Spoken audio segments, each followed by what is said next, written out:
Okay, guys, welcome. Today we have three companies who just reported earnings. These companies are Tesla, Microsoft, and Meta. These three businesses represent approximately $6.84 trillion in market cap, over 10% of the entire S&P 500.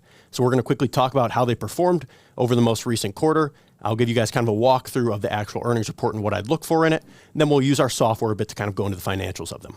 Okay, so let's take a look at the actual earnings. So we have them pulled up right here. We can see that Microsoft beat on top and bottom line. So they produced around $81 billion in revenue, $4.14 in earnings per share. This $4.14, way above the $3.86 estimate that they had, the analysts had going into this. Tesla, wow, Tesla crushed on profit. So this is something that people have been talking about a lot because, with Tesla, they're constantly reinvesting for the future. EV is the car of the future. They're investing in full self-driving, autonomous, energy, all that different stuff. But people have been asking for them to show more profit. So this is something that maybe we will see that Tesla may have jumped after earnings based on the fact that they're finally showing this higher level of profit. And then revenue, slight beat, nothing crazy, nothing out of the ordinary. Finally, Meta. So we're looking at Q4. So we're going to see their fiscal year results and their quarterly results. You can see they beat by a small amount on top line. We'll look at how much their top line actually grew when we go into the actual earnings. But then on bottom line, pretty decent beat again. So they came in at $8.88 a share versus $8.19 expected by analysts. All right, let's see where the stocks are actually trading at after hours. Let's see how they're moving now that we're after 4 o'clock. And what did I say? Tesla right here was up about 3.5%, still sitting around 3% up. Let's go pull up and look at Meta, see how they're doing after that double beat. All three companies double beat. Okay. So after falling a little bit today, I think the broader market was down. We had everything regarding the Fed, not cutting interest rates, but you can see Meta is up 4% after hours. So Meta was actually off all-time highs. I think all-time highs are up over $800. They'd fallen back a bit. Now they're jumping on this earnings report. Will be interesting to see what they actually said. And then final one, let's take a look at Microsoft, which, okay, guys, I don't feel like we've seen this very often. I feel like there's been a consistent history of Microsoft earnings reports resulting in, pretty large jumps. I think in Q3 of 2025, it resulted in like a $70 share price jump over the course of a day. We can see right here, was just down 5.5%. Now we're down less than 4%. So we'll see if it actually holds out, but let's go on and let's check the reports. Okay, guys. So I have Microsoft pulled up. We're going to go through the results. Before we do that, I've looked at them briefly. I have a couple key things that I look at when I read through different companies' earnings, right? You read through a broad group of earnings for different companies to learn more about them, understand how the business is performing, broader economy altogether. On Microsoft, a few key things I'm going to look for, how they're talking about CapEx and spending around AI. I want to see how their revenue and operating profit have grown over the recent year. And I also finally, one big thing is I want to see their cloud growth. I want to see how their Azure business is doing. That's how you see the actual ROI on the AI CapEx that they're doing. Okay, so we can see that revenue, $81.3 billion, that was a 17% increase year over year. Guys, that's phenomenal. I mean, these companies like Meta, like Microsoft, like Amazon and Apple, they're redefining, what once was economies of scale and diminishing growth over time. I mean, this is just incredibly impressive. So operating income increased even more. So on top of that 17% growth on the top line, they also likely saw margin improvement as well, $38.3 billion. So that was the most recent quarter. So that 38.3 came in Q4. We can see that net income was right around the same. That increased 60%. Diluted earnings per share on a GAAP basis were $5.16, but we can see on a non-GAAP, $4.14. That's a 24% increase year over year. They say that that's the result of investments in OpenAI. It makes sense. I'm sure you guys have heard about the fact that companies like Microsoft, like NVIDIA, are making large investments in OpenAI, which is currently a private business that will likely be going public over the course of the next few years. So let's go a little further. Let's just read one or two more things. All I want to see is how they're doing with their cloud, how they're doing with the CapEx. So if we scroll down a bit, here it is. So we can see that their cloud business grew 26% in terms of the top line year over year. That's exactly what you want to see. Microsoft is actually one of the rare businesses where you can actually start to see the AI CapEx translating into profits because they have such a strong cloud business. When I show you Meta later, you'll see that it's really tough to understand how the CapEx that they're doing right now will result in profit, years and decades down the line.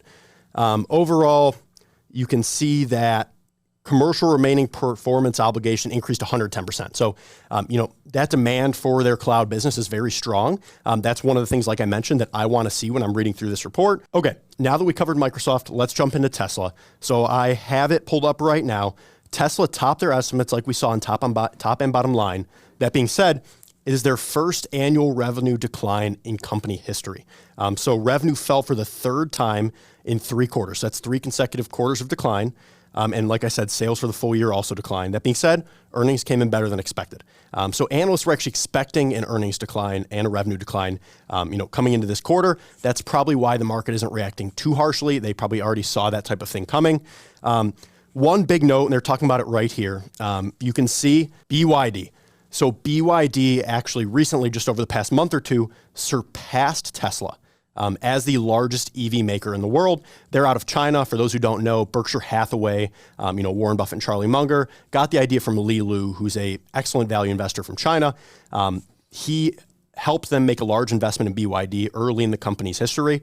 It's been an incredible performer. They exited the position recently, I think, partially because of kind of the geopolitical issues that happened over the past couple of years between China and the US, but it was a very successful investment. Okay, and I can see that the reason the shares are up 3%, despite what looks like poor performance overall for the business, is because they announced that their Optimus robot production will start this year. Okay, so now that we've seen that they've announced this Optimus piece of the business coming into play, what I want to talk about is how to value Tesla. Because, you always hear people say, you have your argument from the group who would say, it's a car business. And you'd have the group who would say, oh, it's so much more. The reality is you have different segments of Tesla's business, right? So you have your standard car manufacturing, you have your robotics, you have your FSD. When you're going about valuing Tesla, you want to do a sum of total parts. So when you start speaking about a story, so if someone's talking to me about Tesla, the last thing I want to hear is them ramble on and on about the story and never mention numbers. So what you need to do is figure out what percentage each of these represent for the company's revenue, how you expect them to perform into the future, what their top line, bottom line growth should look like, what are fair multiples at the end of the period you're looking at, maybe how likely it is that the different scenarios of FSD play out. Maybe they capture full market share, maybe they capture a 20% market share, but you need to be able to have numbers like that to back your actual thesis. When you say that Tesla is more than a car company, explain why, explain how that's going to change into the future. Okay, guys, third and final one, Meta platforms, Instagram, Facebook, WhatsApp. Let's take a look at the actual results. So we have fourth quarter and full year 2025 right here. You can see that revenue for these 3 months grew at 24%. You're looking at 22% year over year. Man, I mentioned it on Microsoft, how impressive it is to grow at a company of this scale at that rate. It's incredible. That's what technology does. You can see that, here's what's interesting. You can see cost and expense grew significantly this quarter. Overall, income from operations was up 20% year over year, up only 6% this quarter. Why is that? It's because of these additional expenses. So what I'm looking at for Meta is similar to Microsoft. So what I want to look for in these results is the AI CapEx. So you're going to see that they're increasing expenses. You're going to see higher CapEx trajectory. But like I said, the important piece, and I was actually texting with Paul about this recently, is that AI CapEx can drive the performance of the market over the next 5 years. But it goes both ways. If AI CapEx results in strong ROI and high profit, that could potentially drive the market. Even with it being at high valuations, it could drive the market to still do well over long periods of time. That being said, if AI CapEx spending hundreds of billions of dollars on these large companies causes them to take on more debt and they don't get the return on it, could be significant consequences for these large companies that represent 20 to 30% of the S&P 500. So let's go on a little further. You can see net income was down year over year. You can also see that it grew this quarter, though. I'm not surprised that the market's reacting positively. Like I said, Meta had also pulled back a bit, so maybe they were building in slightly lower expectations than they were a few months ago. What else? Here's what I want to look at. So when you talk about Meta's actual operations, you talk about the fact that this is what drives it. So you can talk about the fact that your active users, this is what caused them to fall from 340 to 88 years back. You can talk about their active users, their ad impressions, and what price they're actually getting on the ads. That's what actually drives the revenue and drives the profit that you look at on a high level. So you can see that daily active people was up 7% year over year. It's pretty standard. I think earlier this year they were growing at around 8%. Ad impressions increased 18 and 12% year over year. So 12% year over year. They increased 18% for the fourth quarter alone. So we actually saw increase in growth in the fourth quarter. And then prices also increased, but not as a significant a rate. They don't want to go outcharge their customers and then potentially lose business to other social media platforms, especially with the popularity of TikTok and it sticking around in the US and not going to be banned. Okay, so let's pull up Meta. I'm actually going to take us through our 8 pillars quickly and run us through our stock analyzer, see what we think Meta's worth today.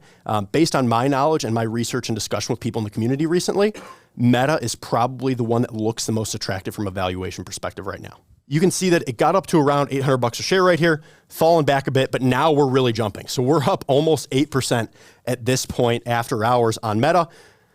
Like I said in the Netflix video that I did last week, this is what I love to see on business. This is what Paul, what Mo, what Dalton, this is what we love to see. You have the 6 green check marks that represent quality. That's your ROIC, how manageable the company's debt is, whether or not they're buying back shares, are they growing their top and bottom line?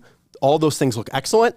After this run-up that we've seen over the past 3 years in Meta, low of 88 up to as high as 800, valuation metrics look a little expensive on a 5-year average basis. That being said, you can see that they've grown their cash flow and their earnings because they're at about 30 times earnings, 38 times cash flow.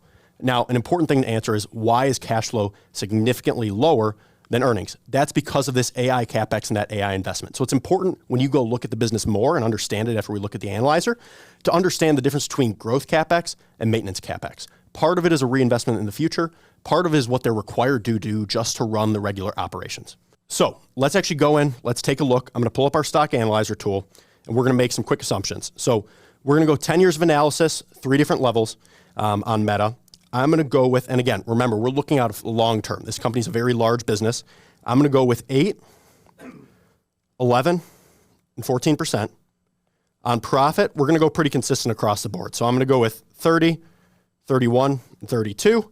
Free cash flow, I'm going to ignore this recent decline we've seen because, like I said, that's probably growth CapEx. So we can kind of factor that out. I'm just going to go a little bit lower because that's how it's been historically. And then finally, what's a fair multiple for the business? You hear Paul say all the time, 15 to 17 times is the long-term average. For a great business like Meta, we're going to pay a premium for this. So we're going to go with 20, 23, and 26 on free cash flow and earnings. And then let's just put in a 9% return across the board. Now, obviously, if I'm actually figuring out where I want to buy Meta, I'm going to go with a higher return to build in that margin of safety. But let's just get an idea of what intrinsic value looks like right now.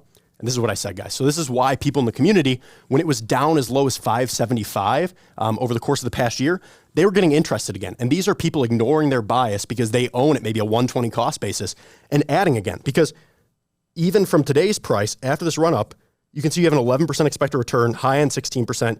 Even the low end would beat something like a risk-free treasury. So Meta actually looks pretty attractive today, guys. This is a reason to go do more research, talk with people in the community. Okay, now one more note. If you are a member of the community, we've recently added these right here. What are they? Well, let me pull one up for you. So if you click this video, it will take you to Paul explaining exactly what each line of the stock analyzer is and how to make good assumptions. Why is this great? Because for new members who join, a lot of times it's confusing. A lot of times when you're trying to learn how to do stock analyzer, it can be difficult. Now, the good news is for people who do join, you have someone like me, like Dalton, to talk with regularly. You have all of the other people in the community. And what's really cool, a really cool feature most people don't know about if you're not in the community, is that we do exclusive content and exclusive live streams every 2 weeks with the members of the community. That means that maybe Meta might not be the company you're interested. Maybe you're into commodities businesses. Maybe you like healthcare insurance. Well, the people in the community actually get to come on and chat with us every 2 weeks and ask for the companies they want to see analyzed. I'll go back and forth with them. Why do you like the business? What analysis do you want to see done? It's excellent. So if you're interested in joining, we do a $7 for 7-day trial. Go sign up. Come chat with me. Thank you for your time.